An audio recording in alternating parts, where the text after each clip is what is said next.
நம்மளுடைய போனை நம்ம லாக் பண்ணி வைக்கிறோம். போன்ல இருக்கிற தனித்தனி ஆப்ஸ்க்கு கூட லாக் போட்டு வைக்கிறோம். சோ வாட்ஸ்அப்ல சாட் லாக் பண்ணி வைக்க முடியுமா அப்படின்னா தாராளமா வந்து பண்ணி வைக்க முடியும்.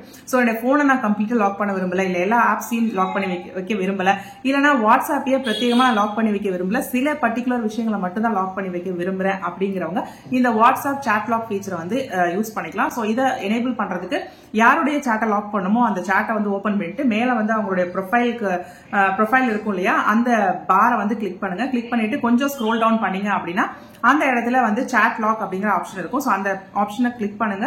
கிளிக் பண்ணிட்டு அதை ஆன் பண்ணீங்க அப்படின்னா ஃபிங்கர் பிரிண்ட் வச்சு லாக் பண்றதுக்கான ஆப்ஷன் வந்து கொடுக்கும். ஃபிங்கர் பிரிண்ட் வச்சிட்டீங்கன்னா இனிமேட்டு அந்த சாட் வந்து லாக் ஆயிடுச்சு.